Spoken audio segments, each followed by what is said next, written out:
ingoma ibanisha ingoma ihani hanura ingoma ikunda ikundwa kaza ingoma irwanda ingoma irazamutse ishyizwe hejuru rwanda uri hejuru nawe agushyira hasi kukwaba we bakuzamuye ingoma.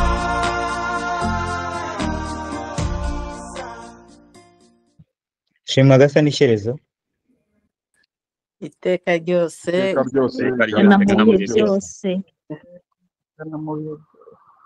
kuri uyu munsi w'uruhamo ruhamije intego mu mutima twongeye guhurira kuri iri sango ryacu rihoraho aho tuganira ku nyigisho zidufasha kugororoka no kubaho ubuzima bufite icyerekezo.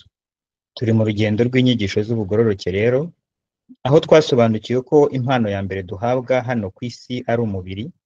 Twumvise neza ko ari inshingano yacu kuwugororokera ariko kandi tukagororokera abaturindiwemo se n'abaturindiriwemo ibyo turema ndetse n'iby'abandi.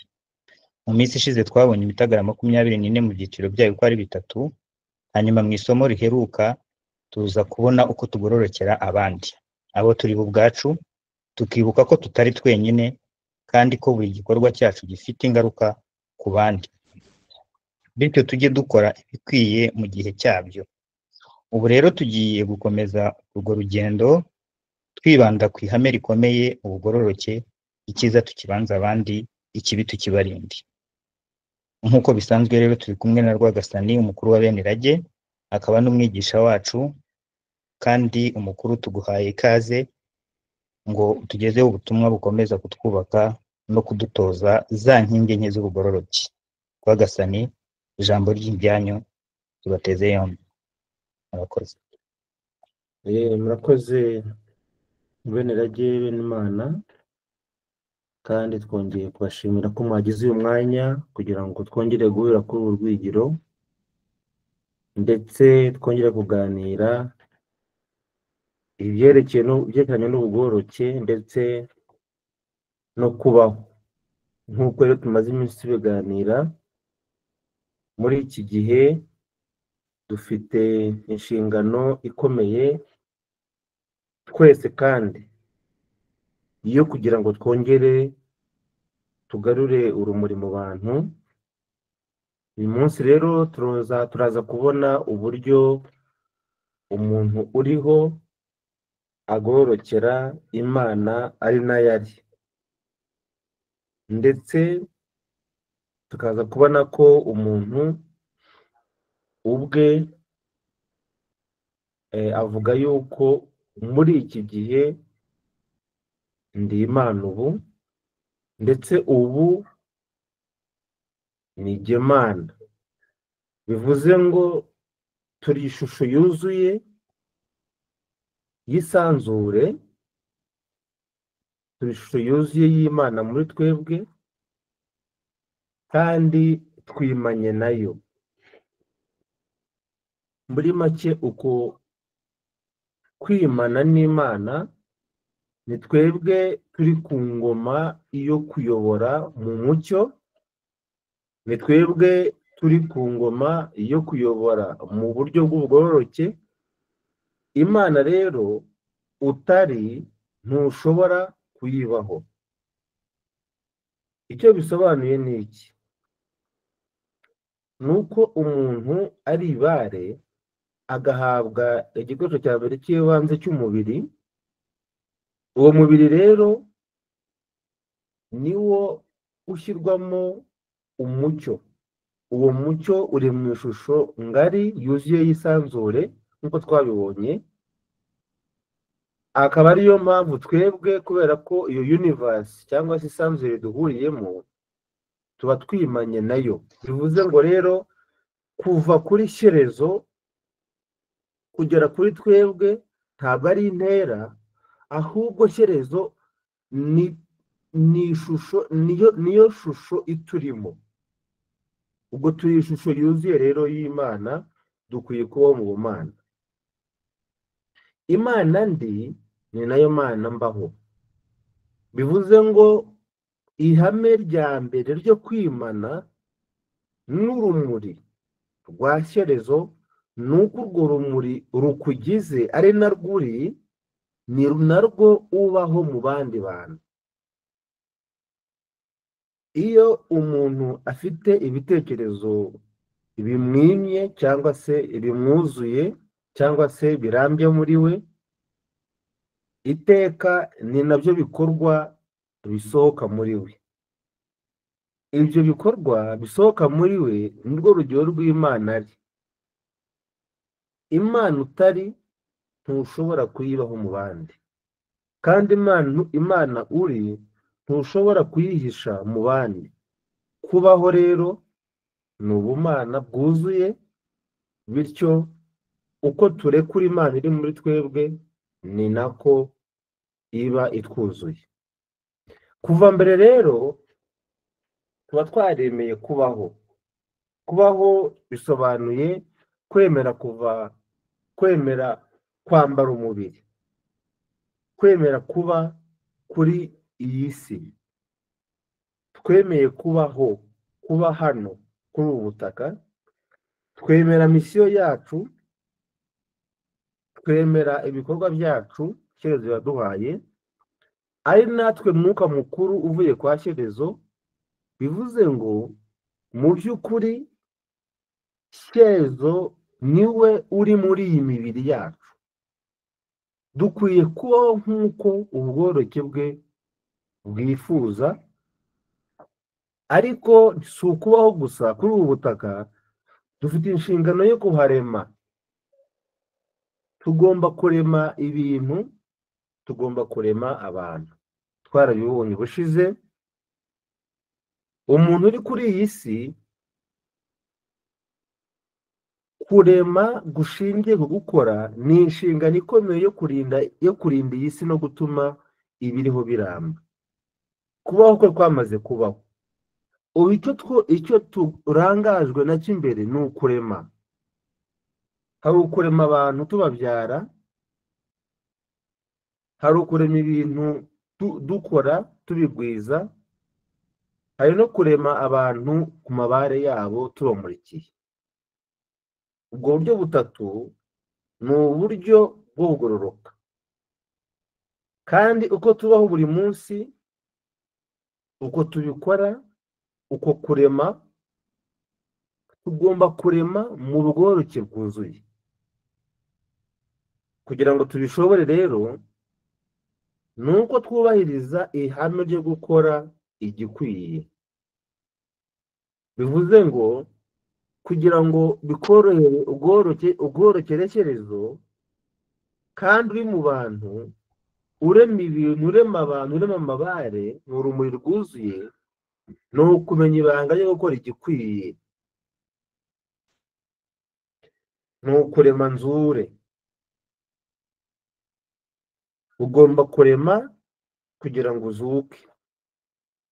Iteka iyo turiho buri gihe na buri gahe, tuba dusanga umwanya wacu wa nyuma. Uko buri kanya gashira, ubuzima bungana igihe. Uko tumara icyitwa isaha cyangwa umunsi, niko umwanya tumara turi mu mubiri uba ushizeho igihe cyangwa se ubuzima bungana gutyo. Uwo mwanya rero ugomba gushira tumaze kuzuka ibingana n'ibyo. Nicyo bisobanuye. Ntabwo tugomba kumara umunsi ngo umunsi niwira dusanga tutazukiye mu bintu, mu bantu, cyangwa se mu buryo bwo kurema amabare. Nguko kurema nzure. Ukwiye kumara umunsi ureba niba hari icyo waremye, niba hari icyo winjije mu magambo asanzwe, niba hari umuntu waremye umutima, niba hari umuntu wabashije kuremera ibyiyumviro byiza, ibitekerezo byiza, kumenya niba waremye uburyo bw'ibintu cyangwa se hari abo wamurikiye. Uku ni ukurema nzure, ni nako kugorokera Shyerezo muri iki gihe. Kugorokera Shyerezo si ukuba umuntu yitonze gusa atavuga nabi, adakora nabi, icyo abantu bakwita nabi. Hakabaho rero kumenya icyiza n'ikibi. Kumenya icyiza n'ikibi mu gihe cyo kurema, abantu benshi nicyo kintu rero gikunze kubagora. Niyo mpamvu iyo tubashije kumenya icyiza n'ikibi mu gihe cyo kurema, tubasha gusobanukirwa neza no gukora igikwiye. Kugira ngo dukore igikwiye, tugororokere Imana, tugororokere Shyerezo, ugomba gutandukanya kumenya icyiza n'ikibi. Muri rusange, iyo umuntu ariho, ibi twabibonye ko tuzukira mu bantu ndetse tukagororoka tumenya gukora igikwiye muri icyo gihe. Ndagira ngo rero mbasobanurire nanone icyitwa icyiza n'ikibi. Kumenya icyiza n'ikibi niko kumenya gukora igikwiye. Kumenya icyiza n'ikibi ntabwo bigomba kuba ari icyiza ku bantu, ari igifitiye abantu benshi akamaro cyangwa se inyungu, ari ikinezeza bose, cyangwa se ari icyo ubona ko ari cyiza wowe. Oya, icyiza ni igikwiye muri icyo gihe. Igikwiye muri icyo gihe ni icyo ukoze mu bworoke na Shyerezo. Niba urugero ubundi mu buryo busanzwe ushobora gutinya kurwana, ariko niba kurwana ari ukurwana ukiza, icyo ni cyiza muri icyo gihe. Guhitamo gukora icyiza ntibivuze gukora igishimishije benshi, ntibivuze gukora igifite inyungu kuri benshi, ntibivuze gukora icyo utekereza ko cyaba cyiza kuri wowe. Ni ugukora ikinyuze mu bworoke na Shyerezo kugira ngo ubashe kurema muri icyo gihe.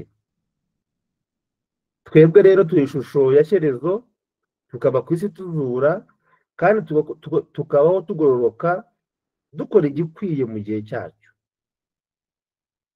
Kugira ngo ugororokere Shyerezo ni uko usobanukirwa no guhitamo hagati y'icyiza n'ikibi, ukabona gukora igikwiye muri icyo gihe. Ndagira ngo rero mugashingeho igiti, cyane cyane gukora icyiza ukareka ikibi. Twabonye ushize ko kugororokera abandi, ihame rya mbere ari uko icyiza tukibanza abandi, maze ikibi tukakirinda abandi. Ubu rero hano tugomba kumenya guhitamo gukora icyiza tukirinda ikibi. Umuntu icyemezo afashe nicyo cyemezo cyiza mu bworoke bwuzuye n'Imana imuri. Nta muntu ubaho wavuga ngo jyewe ubwanjye nashutswe. Oya, icyo gihe uba wakoze igikwiye, uba wakoze icyo utekereza ko ari cyiza muri icyo gihe. Icyitwa gutukwa ntabwo iteka tugitekereza iyo hajeho kuvuga ngo icyo umuntu yakoze. Ikintu wakoze iteka urakibazwa.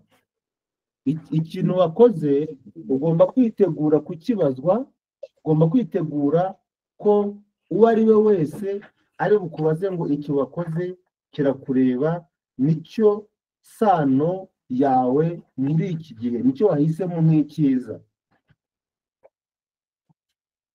Icyo bisobanuye rero mu buryo bwuzuye ni uko guhitamo gukora igikwiye ari ukubanza kuba wuzuye muri ya mitagara yose uko ari 24 igabanyije mu bice bitatu, aya nabyo mitagara y'ukuri, ukabanza ukaba ku mutagara utanga ubutaraga, hanyuma ukabona guhitamo gukora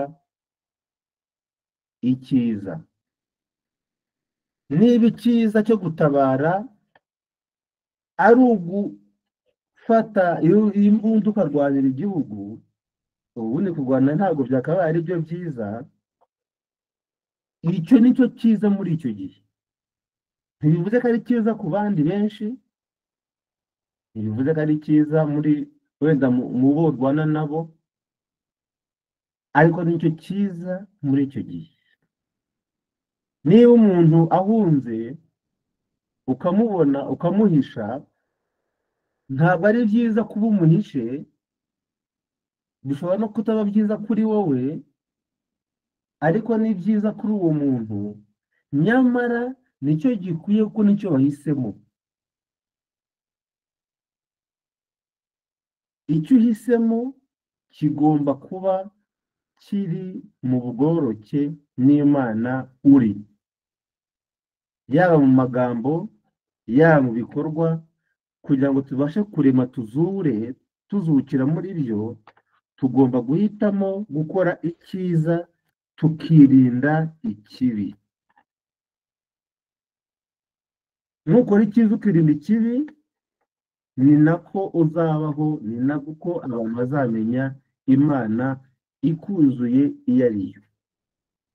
Kugororoka rero ni ugukora igikwiye, gukora igikwiye muri icyo gihe, twiyemeza gukora icyiza tukareka ikibi. Agira ngo rero muri aka kanya tuze kuganira ku cyiza n'ikibi, kubera yuko cyo gituma dukora igikwiye. Icyo ukora cyose ni wowe, nta muntu uba wagushutse, nta n'umuntu ukugira inama yo gukora iki, ahubwo wowe uriyuzuza.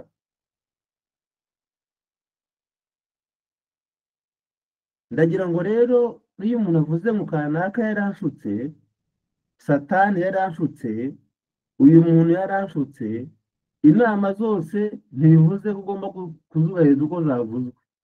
Uba ugomba guhitamo niba arizo nziza cyangwa se niba zihatse ikibi. Umuntu agomba kubazwa cyangwa se gushimirwa icyo yaremye. Kugira ngo rero dukore igikwiye, tugomba guhitamo kumenya icyiza no guhitamo kumenya ikibi, tukirinda ikibi tugakora icyiza. Uko niko Abanyarwanda babagaho, uko niko Abanyarwanda bashimaga kwima, bakimana nabo ubwabo, bakimana n'umucyo ubaremye, bakimana no kubaho kw'iteka, bakabaho baremera igihugu amaboko, bakaremera igihugu imibiri bakibyarira, bakaremera igihugu amabare bakidomekera urumuri mu batoya, kugira ngo u Rwanda rukomeze kubaho rwirema ruzuka ruramba, maze umunyarwanda akitoza gukora icyiza akareka ikibi, akagira ubwigenge bwo guhitamo kose kuzuye, kuko ishusho imurimo ari iy'Imana, kandi Imana ari nayo abaho. Agasani rero gaseze ku mutima w'Abanyarwanda niko gasani umunyarwanda ariho, cyangwa se ari umuntu akaba afite agasani ku mutima we. Maze rero waba utagafite bakakwita umubura agasani, ukaba ugenda uri umuntu w'umugabo cyangwa se umubyeyi, ariko wavuga bati umubura agasani aravuze, umubura agasani aratambutse, bitewe n'ibintu uvuga n'ibintu ukora. Ukaba wambaye imyenda myiza yerekana ko akabaye uri umuntu urema imitima y'abantu, yaba y'amadini cyangwa se ibindi, ariko wahagarara ku cyotero bati umubura agasani ahagaze hariya, kubera ko bazi ko Imana uri, imirimo ukora yerekana Imana uri. Uhitamo gukora ikibi aho gukora icyiza, ukiyerekana nk'umuntu mwiza ariko uri mubi. Ukubaho rero abantu bo ntabwo bakuyoberwa, maze bakaguha izina tima rijyanye n'Imana uri. Ukaba umubura agasani, cyangwa se ukaba mwene Imana, ukaba mwene irage, ukaba uzukira mu bantu, cyangwa se abantu batakikwemera, batakigushaka, ntacyo baremamo. twitoze kubaho twirema mu bantu, twitoze kubaho tuzukira mu bantu, twitoze kubaho turema amabare, turema imibiri, kugira ngo urumuri rwa shyerezo ntirukabure kuri ubu butaka, ntirukabure kuri iyi si, tugororoke turiho, tugororoke duhari. Kandi igice cya nyuma yo kurema hazaho kongera kuba. Iteka iyo turiho turarema, tukarema ya mibiri tuzukiramo, ariko twongera rwa rumuri rusubira kwa shyerezo, noneho tukongera tukaba. Uko niko rero twongera kuzagaruka kuri ubu butaka, tukaza rero turi abuzukuru, cyangwa se turi ba so wagarutse, cyangwa se ba sogokuru. Sogokuru cyangwa se umwuzukuruza, cyangwa se undi muntu ugarutse, ni ababyeyi. Tuvuga ni umuhango wo kwitirira isano, bivuga ngo uyu ni so mukuru, cyangwa se uri umwuzukuru w'uyu, cyangwa se ni sogokuru uza, cyangwa se uyu muntu n'uyu n'uyu n'uyu. Ni uburyo bwo kongera guhamagara abo twari turi, cyangwa se ababyeyi bacu, tutuzarege amasano.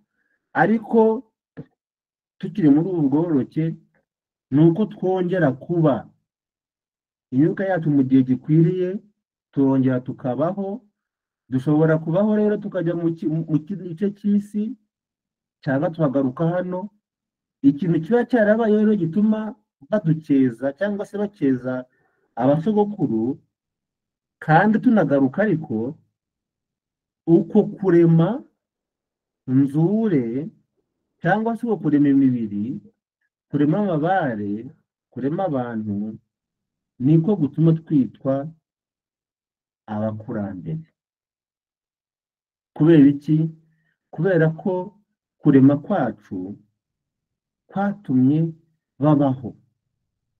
Niyo mpamvu bahitamo bati twebwe rwose tuzakeza sogokuru kanaka, cyangwa se tuzamuvuga ibigwi, kuko yaraturemye aratuzura, atuzukiramo. Uyu munsi ibyo yaremye n'amabare yaremye ari ku isi, bituma tumwiyumvamo.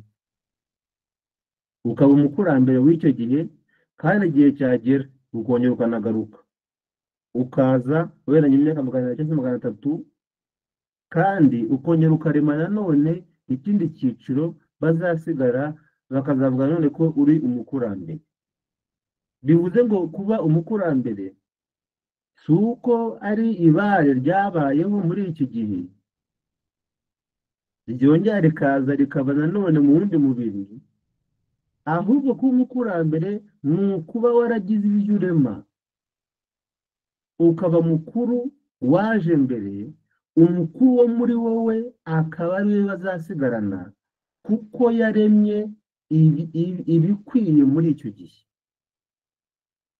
Icyo gihe rero ntibivuze ko iyo wagarutse bivuze ngo uzaba wihimbaza nk'umukurambere w'ahashize, cyane ko muri misiyo ziba zidasa.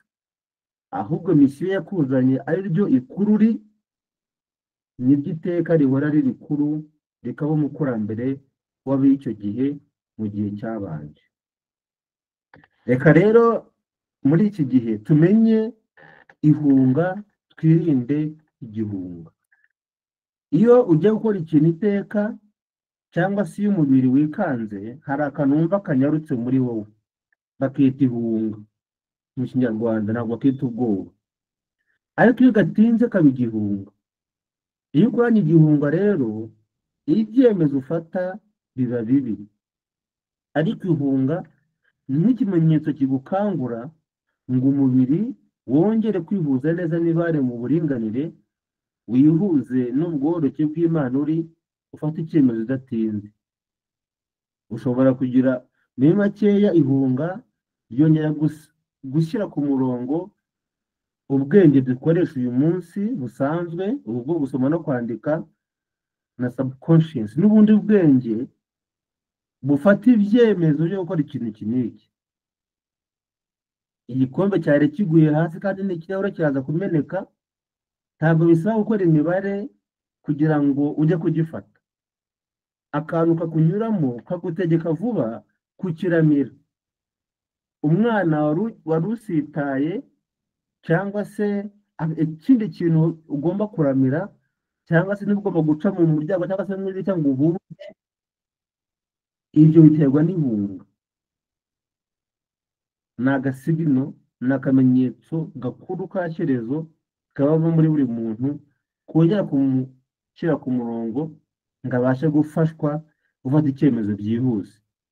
Ubajijwe ikibazo cyihuse vuba kigutunguye ukumva kikunyuzemo, ihunga rirabanza rikaza rikagusetinga rikakwibutsa ibintu byose n'ibyo wibagiwe, hanyuma ukajya ku murongo. Ariko iyo birengeje umwanya biba igihunga, ugakora utitira, ugakora uhubuka, ugakora nabi.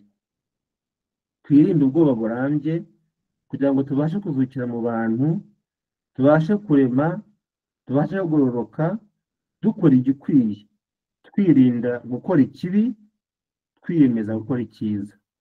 Tumenye ko icyiza atari igishimisha bose, atari ikifite inyungu kuri benshi, atari ikikunejeje, ahubwo ko icyiza ari igikwiye muri icyo gihe, kandi ko guhitamo kwacu dufite ubugororoke n'Imana, dukwiye guhitamo tubanje kunyura mu bugororoke bw'imitagara yose kugira kuri rwaka, kugira ngo icyemezo duhitamo kibe kinyuze, kidafite ingaruka mbi ku irema no kuzukira mu bantu n'ibintu, bityo tukabaho Imana turi, kandi Imana yacu akaba ari umucyo w'ubugororoke bwuzuye. Bityo rero kugororokera Imana ni ukuyibaho.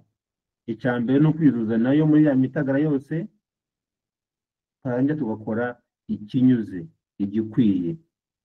Ubwo rero twagira ngo tube tugarukiriye hano, hanyuma noneho dukomeze kuganira. Twabonye ko ibi biganiro dukora mu buryo bugufi, twongera twabisubiramo, abantu babajije ibibazo, tukazajya tugira ibiganiro birebire kuri buri kintu. Turagira ngo rero mutwemerere dusojeze hano, duhitamo gukora icyiza, twirinda gukora ikibi, tubaho Imana turi, kandi Imana turi ariyo umucyo w'iteka, tubashe kubibaho mu bandi, tuzukire mu bantu turema imibiri n'amabare, ndetse turema iteka inzira y'ubugororoke cyangwa n'Imana, tuworokera u Rwanda n'ibindi n'ibyo turi n'abo turi ubu n'ikindi gihe. Tubeho rero tureme ko tuzongera kuba, tugakenera ibyo twaremye ubwo twari turi hano. Nimugire u Rwanda ruzima, igihugu kizima, mube bene Imana kandi mube bene u Rwanda. Murakoze. Murakoze cyane Rwagasani ku nyigisho nziza muduhaye mu kugororokera Imana. Reka mbere yuko twinjira mu mwanya w'ibibazo cyangwa n'ibindi bijyanye n'iki kiganiro cy'uyu munsi, dusabe Rwirujo nk'ibisanzwe akomerezeho, hanyuma duhite dutangira umwanya w'ibibazo. Murakoze. Murakoze rero, dushimiye byimazeyo umukuru wa Gasani ku kiganiro duhaye cy'ingirakamaro cyane, kandi nezera ko wese yanezerewe, cyamunejeje, kandi kikaba kibitse ihame rikomeye rijyanye n'ibitugenza kuba turi aha ngaha. Ngiye kuvuga muri makeya, yenda se mu bundi buryo nanone budomaho, kugira ngo abaza ku cyo tubona dufatira.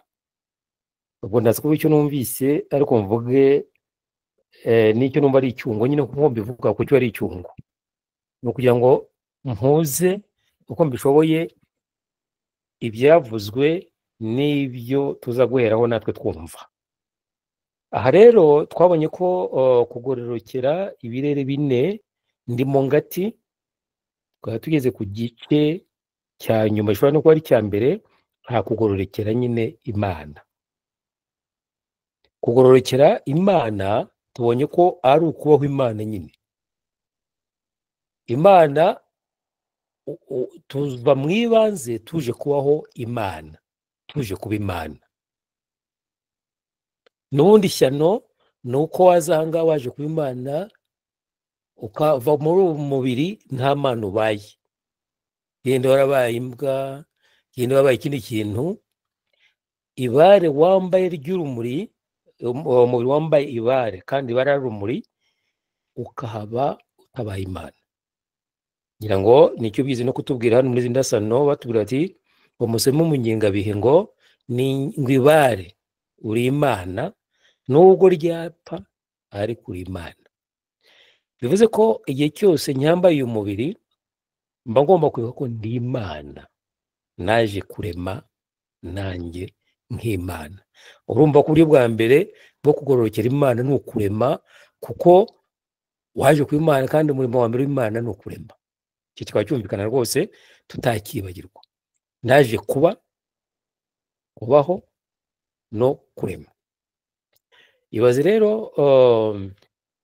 niba naraje no kuba Imana nyine, ikinyuranyo cyayo kutaba Imana, ubwo utabaye Imana ubaye icyo bita kwiba.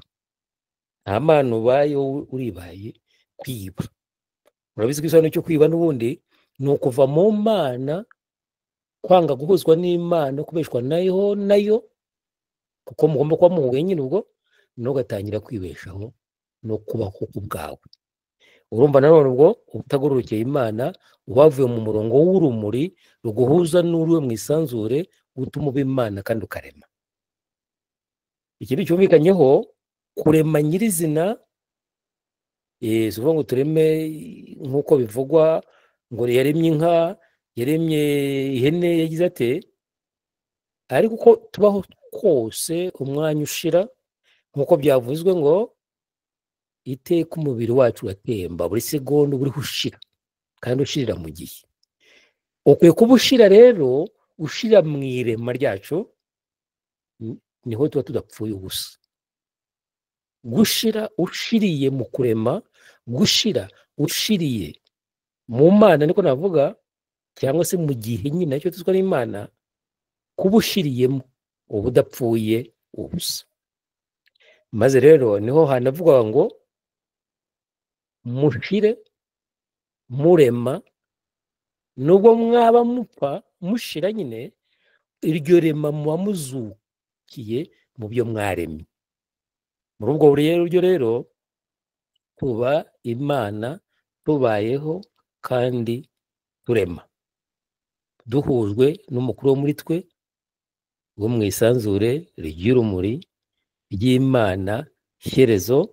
Ubwo nubwo bugororoke butunze mu rumuri, ni urugororoke buduhuza n'isoko ya byose na bose na twese. Rero naho rero ngo umubiri naho washira ariko muri Imana, kuko ibare ntirigirete ntirirangira. Icyacu tugomba kubaho kurema no kuremesha. Uwo bw'ijambo ryiza buryo umuremyi, uwo usekeye uba umuremyi, uwo uhaye itike yayibuze uba umuremyi, uwo uhaye ka minerivare uba umuremyi, uwo udaciye intege uba umuremyi, uwo usuye afunze uba umuremye, uwo ugemuriye arwaye burya uba umuremyi. Uko rero ko kurema ko mu rumuri kujyanye n'ihame ryavuze ngo icyo wifuza ko bagukora igihe ukorera abandi. Mu mvugo yacu avuga ngo icyiza ubona kibanza abandi, noneho ikibutinya wanga ukirinda abandi. Aho rero hakazamo ingingo yakomeye nziza cyane akunze ivuga ko mbese icyiza ni iki, ubundi ikibi ni iki. No mu mategeko yo muri Bibiliya ngo ntukice, ntukagire urya, ukabona ngo umugende mubarimbure ntusigaze n'umwe. Hagira uwakora akana ati bakurimbura, ahubwo sinavuze ngo mubarimbure, kandi amategeko yaho yavuga ngo ntukice. Aha icyo tubonye gikomeye cyane, ikibazo cy'icyiza n'ikibi kirangira mu kumenya igikwiye muri icyo gihe. Igikwiye muri icyo gihe ubwo ari cyo wakita icyiza. Icyo ukoze wanacyita cyiza ariko kikaba kidakwiye muri icyo gihe cyaba kitwa ikibi. Muri make rero ubwo icyo numviseho rwose gikomeye navuga ko mu cyiza n'ikibi igikwiye nicyo gikwiye nyine, nicyo gikwiye. Niyo mpamvu burya ikibi n'icyiza abantu babijyamo impaka nk'uko tubona muri Bibiliya, ariko ukuri ni uko igikwiye nicyo cyiza.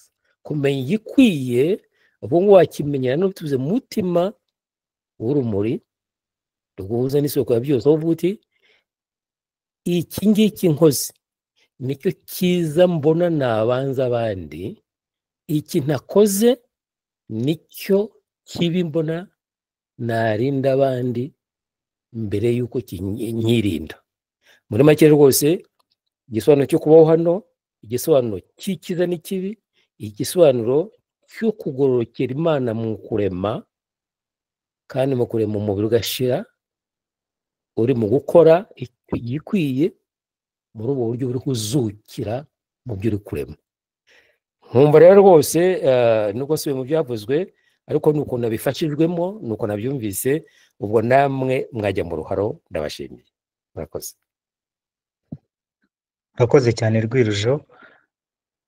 Ngira ngo tugeze kuri wa mwanya w'ibibazo, turi buze kwirinda kuza kubaza ibibazo bijyanye n'ibindi biganiro kuko dufite umwanya wabihariwe nyuma y'iki kiganiro. Ndahita nsoma ikibazo Mutabazi yabashije abaza ngo tumufashe kumenya itandukaniro cyangwa se ihuriro riri hagati yo kuba mu Mana no kuba ku Mana. Yakibajije yanditse. Hanyuma ubundi ubwo icyo ni kimara gusobanuka, Rutayisire arafungura mikoro ye abaza ikibazo cye. Ndabona yazamuye ikiganza. Murakoze. ubanza yakibajije hari imbere atarakurikira ikiganiro, kubera ko Imana ari yari ntabwo ayibamo cyangwa se ngo ayibeho ngo ayitureho. Imana niyo uri, Imana turi niyo tubaho. Ni ukuvuga ngo Imana itwuzuye, urugero rw'Imana turi nibwo rugero tubaho mu bandi. Ubwo rero niba ubanza yakibajije mbere tutarabigeraho, ariko ibyo byombi ntabwo tubibaho, ahubwo Imana niyo turi, maze uko tuyiri tukayibaho mu bandi. Murakoze. Murakoze cyane. Rutayisire wafungura mikoro yawe ukabaza ikibazo cyawe.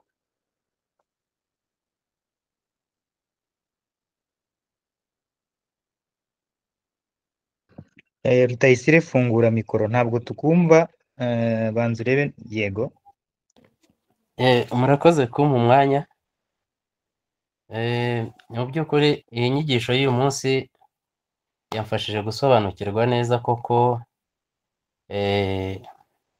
natwe turi Imana kandi twifitemo ubumana, ariko nkaba afite ikibazo gisanzwe tuhura nacyo mu buzima bwa buri munsi. Iyo twakoze ikidakwiye cyangwa se twakoze ikibi, bikaba ngombwa ko tukisobanuraho.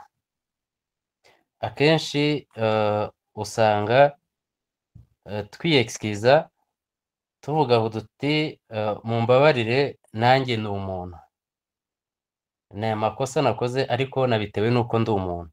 Ariko ngendeye ku nyigisho twahawe uyu munsi, inyigisho iduhamiriza koko turi Imana, numva iyo excuse idakwiye, kuko mu bumana dufite ntabwo twakagombye kuba ikibi twakoze twakacyitiriye ko turi kuba turi abantu, kandi umuntu undi bigaragara ko Imana iturimo, twifitemo kamere y'Imana. Ntabwo iyo kamere y'Imana twifitemo yakatwemereye kuba twakwiyeksiza tuvuga ngo mutubabarire, ibi nabikoze kubera ndi umuntu. Nkaba rero nabaza ntese mu by'ukuri iyo excuse irakwiye.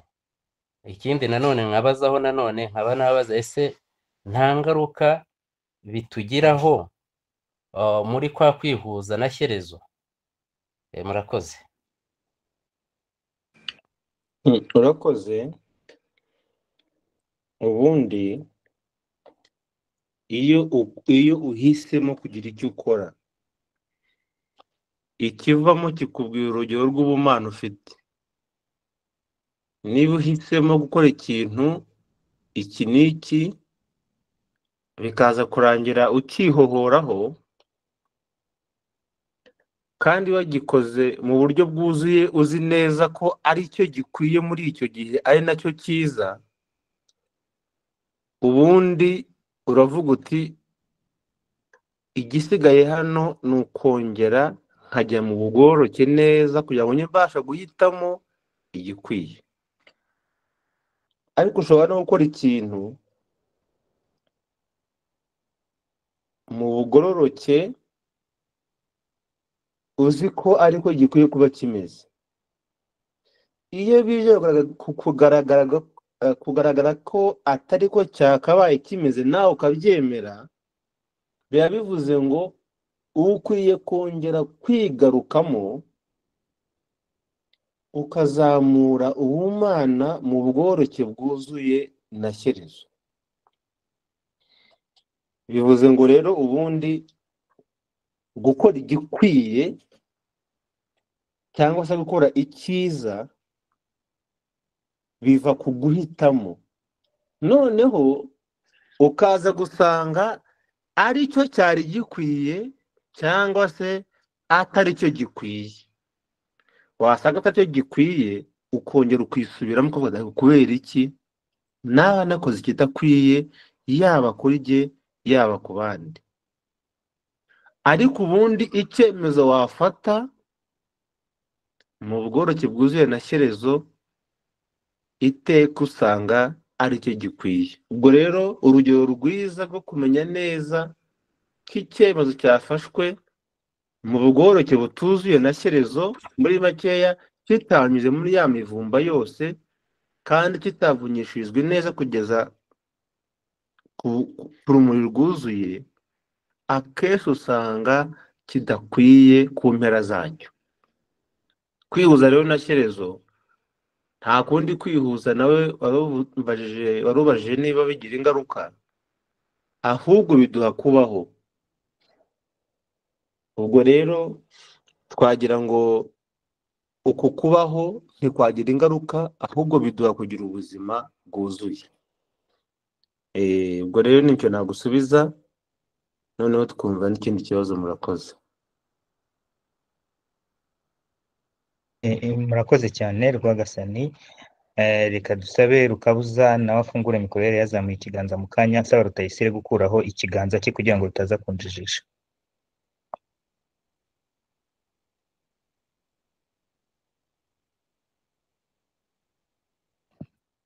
Rukabuza, niba atari ndahari. yego. Murakoze, ndabashimiye kandi ndanabashuje. Nshimira umukuru Rwagasani ku cyigisho tugejejeho cyiza cyane cy'Imana ndi, ndetse iyo uhinduye imigemo usanga uvuze ngo ndi Imana. Aya rero ni amakuru meza cyane twari twarahishwe, kuko Imana twarayihamagaraga ngo ize iduturemo mu buryo twayikezaga uko twari twarabyigishijwe. None rero aya makuru yo kumenya yuko Imana ahubwo turi yo, ni amakuru meza cyane, kandi araza akurikirana n'imitagara. Uko bikurikirana urabona ko bitondetse neza, kuko kugira ngo Imana ko kuyibe ibare ryawe ryake, kuko ibare ni ryo Mana, nayo ni amakuru abantu twajyaga twibaza, si ibare ni iki, ni inyama se, hari ahantu se hateretse ukibaza ibare iryo ari ryo, ariko ubu turabimenye yuko ibare ni ryo Mana, niyo Mana iri mu muntu. rero ntabwo ari ukunganira kuko ntacyo kunganira gihari, ahubwo ni ukuvuga uko nabyumvise, nk'uko buri wese yabyumva, wenda byagira undi bifasha. Kuko turi ishusho y'Imana kandi tuza kuko twabyemeye ko tuje hano mu isi, hanyuma bakakubwira n'ibyo uzahakora. Rero mu butumwa twabwiwe umuntu shyerezo icyo amubwira ati genda unkorere, ni ugukuba ibyo usanze mu isi. Aha umukuru yavuze ko turema amabare, aribo bantu badukomokaho, tukarema ibintu tubiguze cyangwa tubikoze, tuhasanga inyamaswa, tuhasanga ibimera, tuhasanga inyamaswa yego n'ibimera. Ibyo bintu inshingano za mbere dufite zikomeye cyane, twazikora tukashimirwa ko tubaye intwari, kuko nkeka ko kwitwa intwari buriya ni ikintu gikomeye cyane duharanira, ngo iwabo w'intwari ni ku rugamba, kandi bigaragara ko iyo turi hano tuba tumeze nk'abari ku rugamba koko.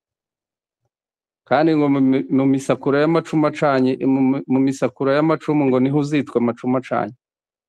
Rero iyo dukuba abantu, twasanze ababyeyi bakuru mu Kinyarwanda, mu Banyarwanda, iyo umubyeyi yabyaraga imbyaro 7 baramushimiraga, ndetse ngo bakanamuha n'isumbwe mu bandi babyeyi ngo ryo kuvuga sebukwe cyangwa nyirabukwe mu izina.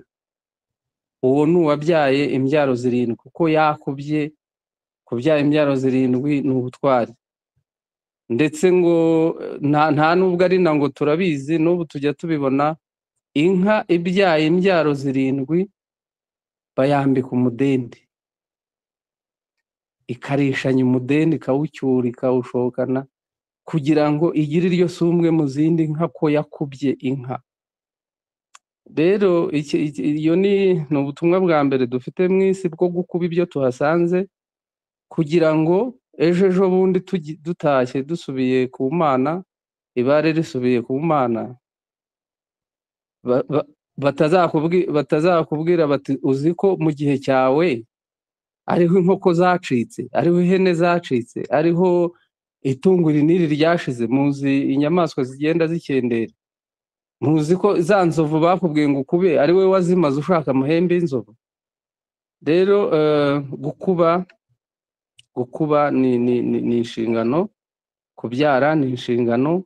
Noneho ibyo waremye hano, ko turema n'ibintu, ibyo waremye ukanabirinda. Rero ibyo waremye ntibize ngo bikubere umukiko, ahubwo ureme ibintu unabirinde.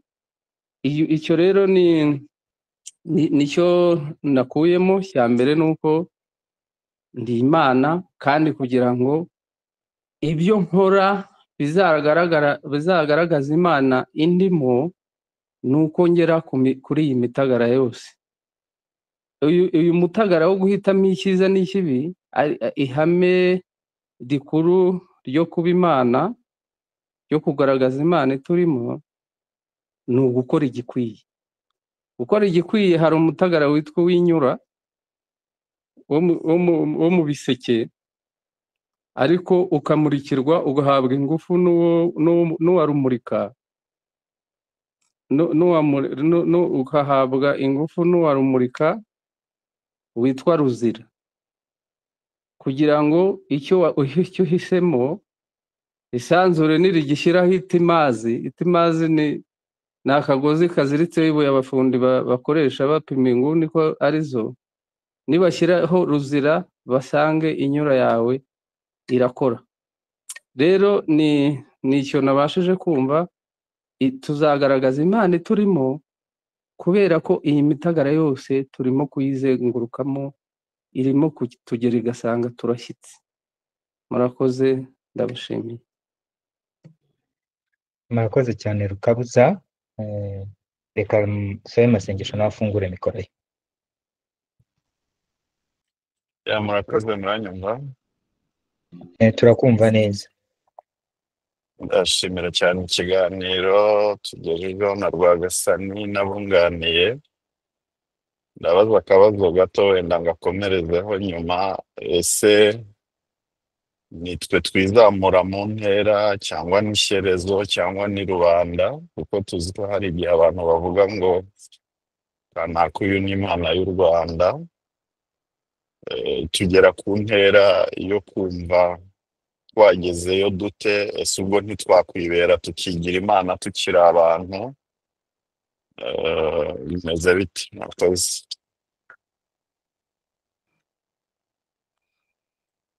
arakoze amasengesho n'abunganiye imbere. Ubundi ntabwo twebwe duhinduka, ntabwo tuzamuka cyangwa tumanuka, ahubwo twikuraho ibituma tutabasha kubaho mu bugororoke.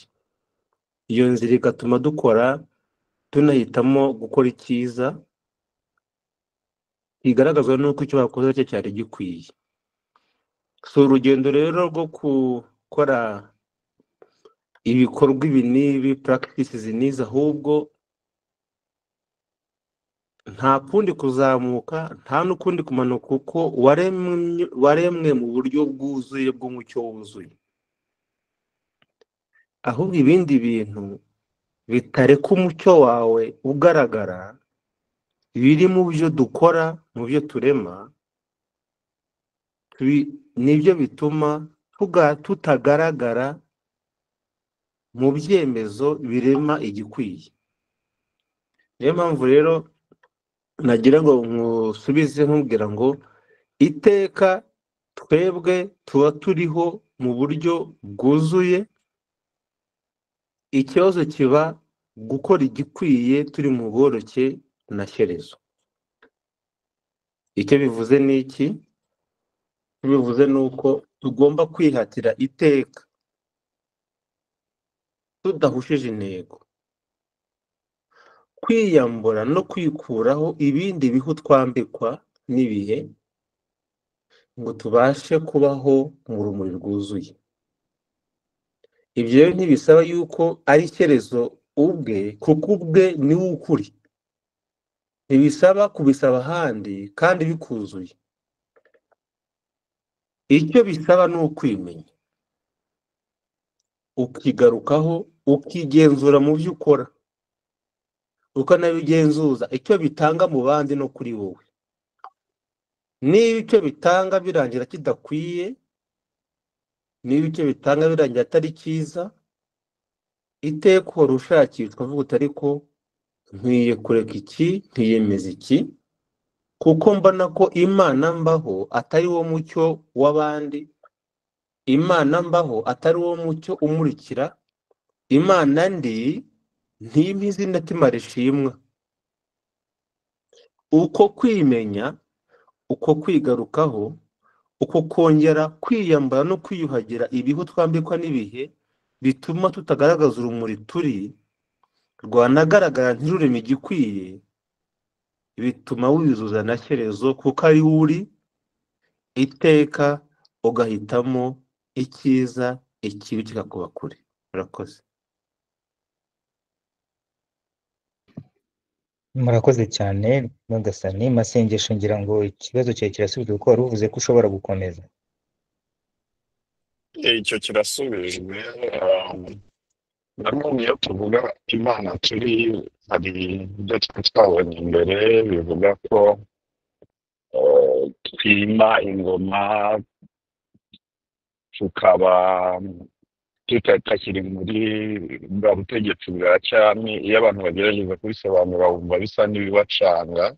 Hari n'abatekereza ko inyigisho turimo zisa n'izigarura iyo sisitemu, ariko ndumva koko umuntu akwiye kujya mu nzira yo kugororokera Imana, ari nako agororokera n'abandi. Rero nahoze nibaza ngo niba koko nk'uko amaze kubisubiza Rwagasani dukwiriye ku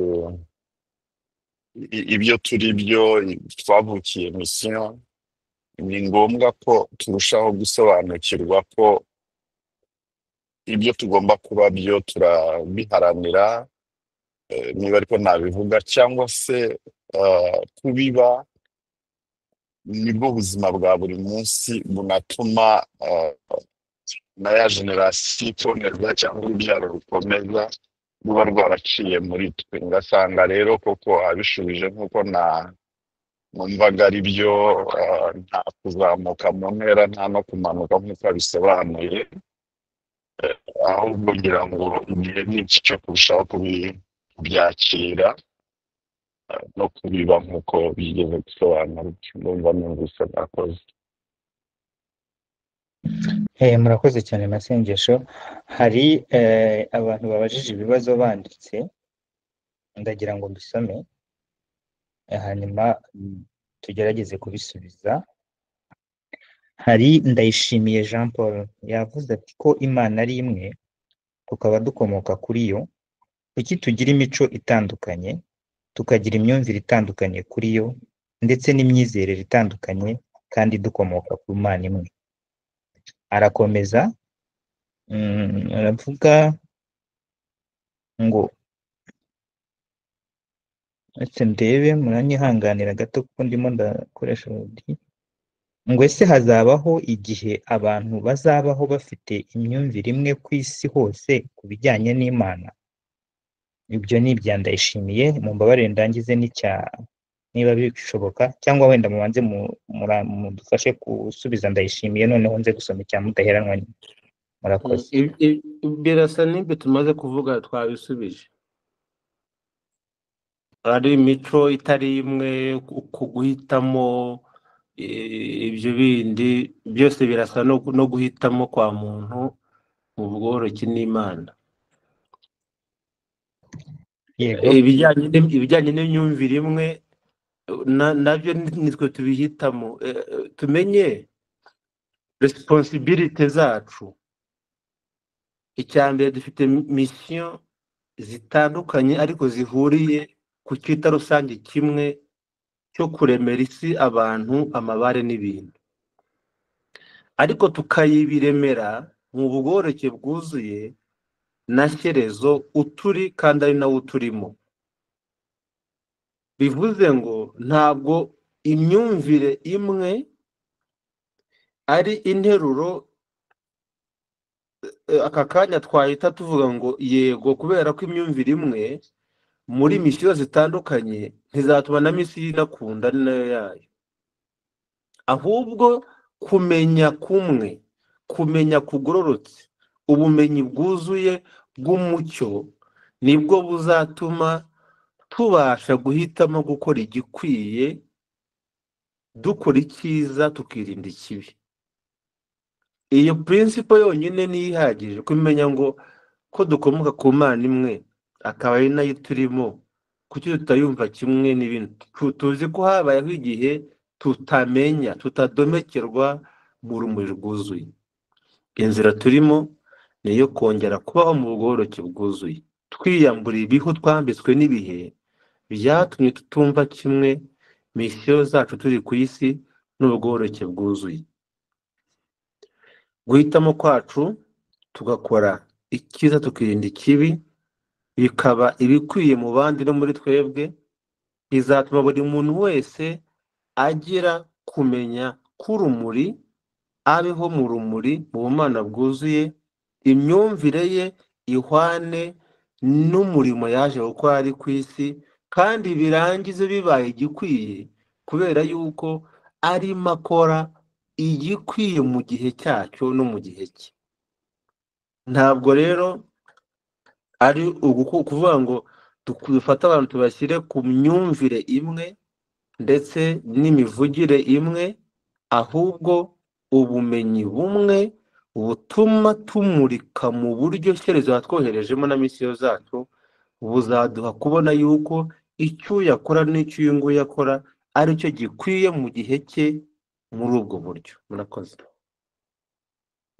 Murakoze cyane Rwagasani. Mudaheranwa waragira ati mwasobanurira kumenya icyiza n'ikibi aho bihuriye n'ibyanditse muri Bibiliya ngo muri Edeni hari igiti gifite imbuto ngo uziriye amaso ye arahweza akamenya icyiza n'ikibi, bikaba biherereye mu Itangiriro 3:5.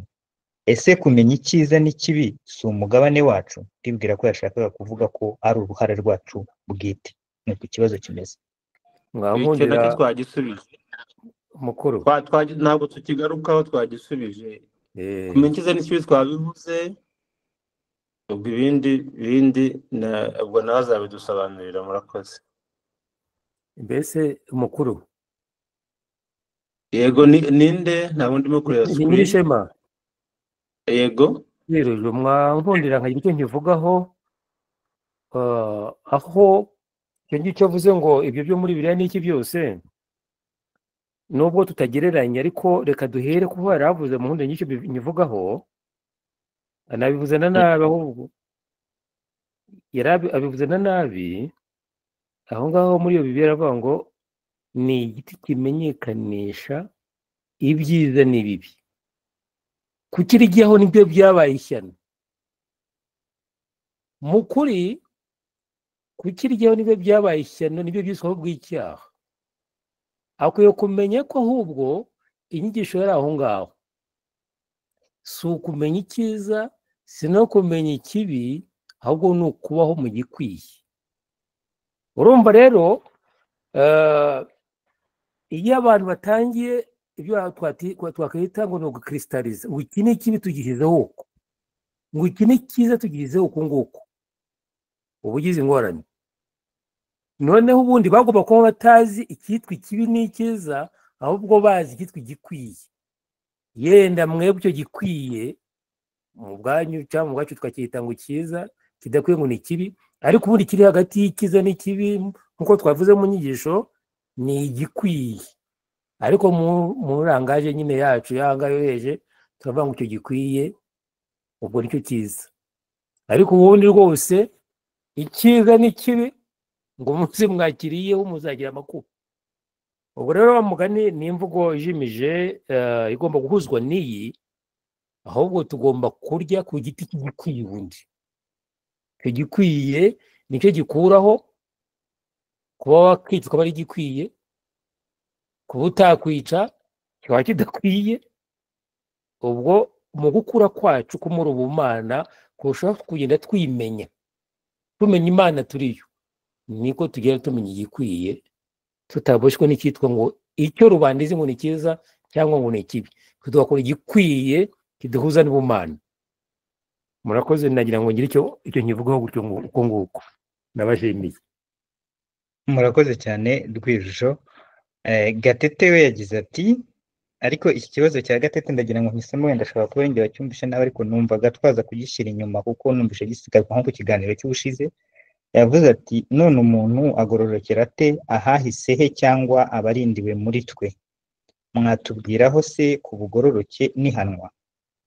Sinzi niba turi buze kukigarukaho ubu nonaha cyangwa se niba twakigarukaho nyuma nkurikije uko nkumva. twakivugaho inyuma, nawe aze kuba ari online agira icyo atubwira. murakoze. Nabonye noneho Berwa nawe yazamuye ikiganza, ubwo yafungura mikoro akavuga ikibazo cye. ntabwo ari ikibazo, nazamuye ikiganza. Amasengesho rero wabajije nanjye nagira ngo mbanze nshimire abakuru, yaba Nyirishema yaba Rwagasani. Nazamuye ikiganza hari nk'ubutumwa bwasa nk'ubunjemo ako kanya amasengesho abajije. Nimwitegereza izi nyigisho ziri hano ku baganashya, cyane cyane abagana mu gihe cya Shyerezo, zitondetse neza umurongo ku wundi, kereka wenda baje nyuma cyangwa batabasha kubihuza. Ariko nitwitegereza izi nyigisho sizi ibyaha, sizi imitagara iri hano ku buryo twakwitiranya ibintu, kubera ko impamvu iragana nk'uko yaravuze ati se umuntu agakora ibintu akavuga ngo ni Imana y'u Rwanda. Kuko izi nyigisho nizireba neza ahubwo zirigisha Imana ituri cyangwa Imana y'ukuri cyangwa Imana y'u Rwanda. Ahubwo izi nyigisho ziri hano nizo gukangura amabare kugera ku rwego tumurikirwa ku mutagara wa nyuma. For example, ushobora kubura Imana y'u Rwanda mu karere runaka cyangwa mu Rwanda hano, utari Imana y'u Rwanda i Bugande cyangwa muri Kongo cyangwa muri Amerika. ariko ku bugororeke bw'urumuri rwawe uri Imana y'u Rwanda ku mutima nama wawe ugana Imana. Mbese izi inyigisho twize cyangwa abantu bamazemo igihe cyangwa twamazemo igihe zatumye tubaho mu ipfunwe, mu mpungenge, mu bwoba, mu bintu bidukurura tutazi aho biva, bituma abantu batakaza urumuri rubarimo. Rero igihe cyashyirezo uko cyaje abantu bazageraho koko kamwe ntago nk'ikibi cya 2003 si ikibi cya 2020 wenda for example cyangwa se ikibi cya 2050, ahubwo ikibi ni icyiza koko ni igikwiye mu mwanya n'ako kanya igihe urimo hagati. Igikwiye rero kizageraho gisimbura ikibi n'icyiza, kuko abantu bazageraho basobanukirwe Imana ituri cyangwa ukuri, uko uri cyangwa uko ndi cyangwa uko turi nicyo gikwiye, ugakurikira umutima nama wawe, kuko kumenya bitera kuba. Nyuma yo kuba rero uramurikirwa ukamenya ko aho uri plus uhakwiriye muri ako kanya, icyo ukoze act performance cyangwa ukoze nyine ari cyo gikwiye. Noneho ugeraho decision cyangwa judgment, ubucamanza bwawe ari umutima nama wawe kurusha swat wenda inkiko cyangwa abantu cyangwa amaso cyangwa amatwi, kubera ko inyigisho z'ibyaha nyine zituma ibare rya muntu ritamenya igikwiye, ahubwo ribaho mu buryo butari urumuri Rwanda. Rero Imana iyo Mana uvuga ngo uriya muntu ni Imana y'u Rwanda, amasengesho nashaka kuvuga ko ibyo twiga hano ni iby'Imana y'u Rwanda, Imana y'urumuri Rwanda. Murakoze berwa. Ndakeka turimo tugana ku musozo, ariko nari mfite ikibazo nanjye nagira ngo mumfashe gusobanukirwa, kijyanye no kurema, ariko kurema abantu, kubyara muri make. Kuri ubu dusanga hariho ibintu byo kuringaniza urubyaro, ndetse usanga n'ibihugu byinshi cyangwa se n'abayobozi bose bagenda babihagurukira babishishikariza abaturage.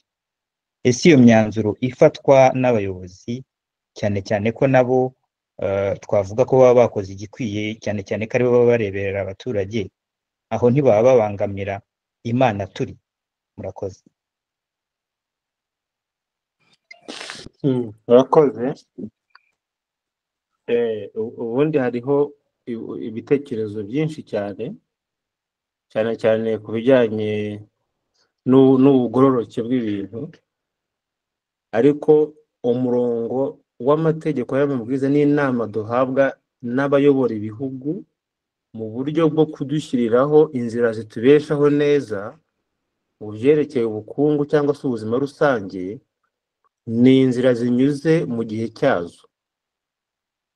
Kuzishyira mu bikorwa, hari iziba ari itegeko, hari iziba ari amabwiriza, hari n'iziba ari inama. Ariko kugira ngo bibashe gukorwa n'ababikeneye, hakajyaho inzira zuzuye mu buryo bw'amategeko, kugira ngo ababasha kubikora cyangwa se abashyira mu bikorwa ibyo bikorwa bataza kugira icyaha mu gihe bibyaye ikibazo. Ubwo rero ibyerekeye amategeko n'amabwiriza atangwa n'abayobozi mu nzego z'ibihugu, ni ukumenya ngo iki kigize icyaha, iki ntikigize icyaha, iki ni ibwiriza, iyi ni inama. Tugarutse mu bihe byacu, ubutegetsi butugira inama ko kubyara abo dushoboye kurera, ariko guhitamo kwiza, kugira ngo tutarema imibiri dutererana turi ku isi. Maze niyo ushoboye kubabyara ukanabarera, ntakubwira ngo wabyaye abana 40, ariko niyo ubyaye umwe ukamuta barabikubaza. Bivuze ngo rero igikwiye ni iki hagati yo kubyara abana 40 ukabarera no kubyara umwe ukamujugunya? Niyo mpamvu rero gushyira mu bikorwa ibyemezo by'amategeko mu bugoreke bwuzuye butugira inama mu buryo bw'ubuzima no kurindwa kubaho, iteka bijyana no guhitamo neza. Uzukira mu bintu, uzukire mu bantu, urema amabare, u Rwanda n'isi bikomeze kurabagirana mu rumuri rwuzuye utavuye mu bugororoke. Wubaha inzira zose, uzibemo neza, kugira ngo isi n'abantu babashe kuyibamo wiremera izina rirambye. Murakoze. murakoze cyane. Hari Dusingizimana wabajije ikibazo yanditse, nagira ngo nkubwire ko kijya gusa n'ikindi navuze turi buze kugarukaho nyuma mu mwanya ugiye kuza. Reka nsabe Masengesho afungure mikoro ye, hanyuma ngira ngo tunasoze. urakoze nshima. Urabajije unyibutsa icyo nari natekereje kuza kubaza nanone ariko ntabwo wakoze aho nashakaga neza. Yenda se cyaba ari A na B y'icyo wari umubajije. Mu buzima bwa buri munsi hari ubwo umuntu aba agomba kurema nk'uko yabidusobanuriye, ariko ku mpamvu zinyuranye tutazi izo ari zo, muri ubwo bumana dukwiye kuba simbizi, ugasanga umuntu abaye ingumba ntabyaye.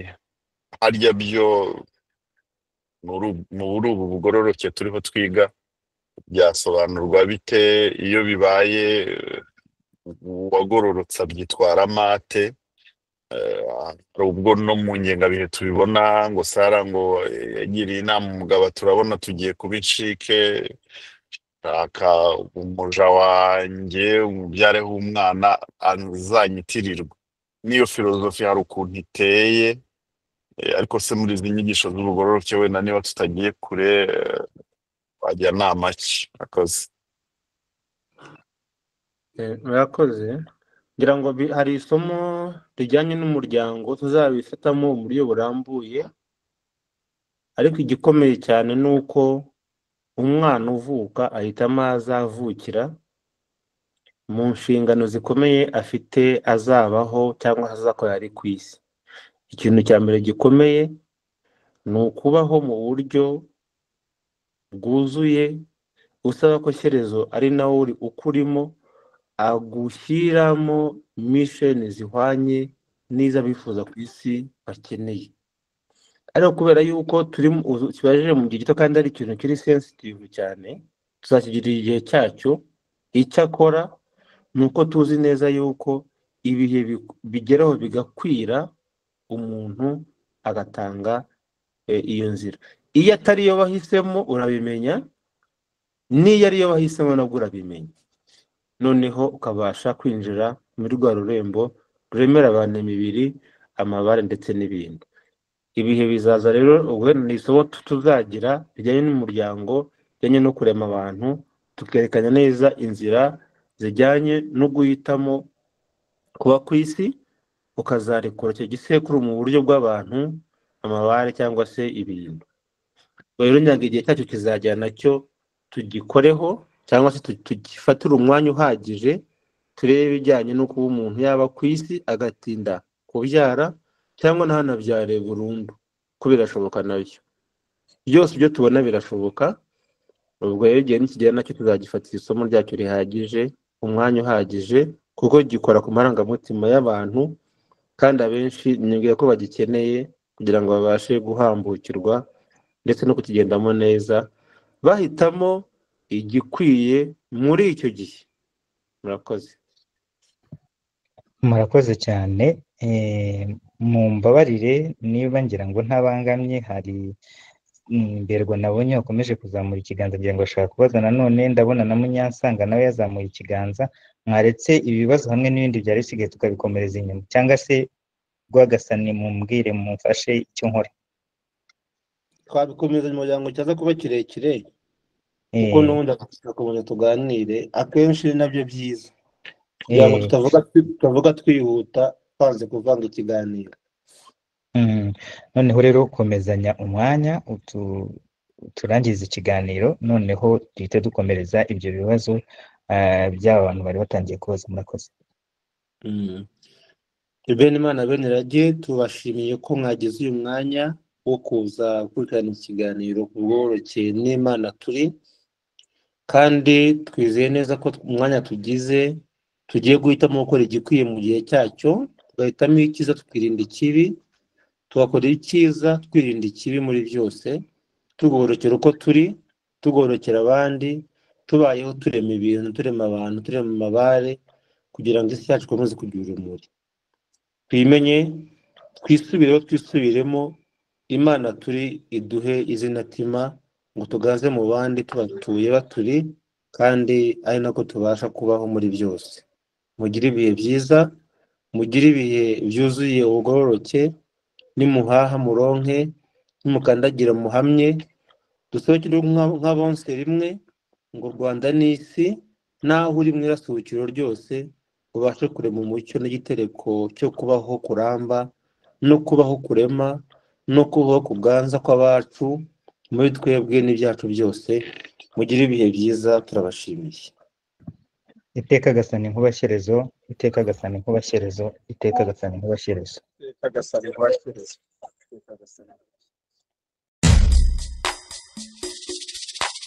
Ingoma ibana, ingoma ibanisha, ingoma ihani hanura, ingoma ikunda ikundwa kaza, ingoma i Rwanda, ingoma irazamutse ishyizwe hejuru, Rwanda uri hejuru, nawe agushyira hasi kukwaba we bakuzamuye.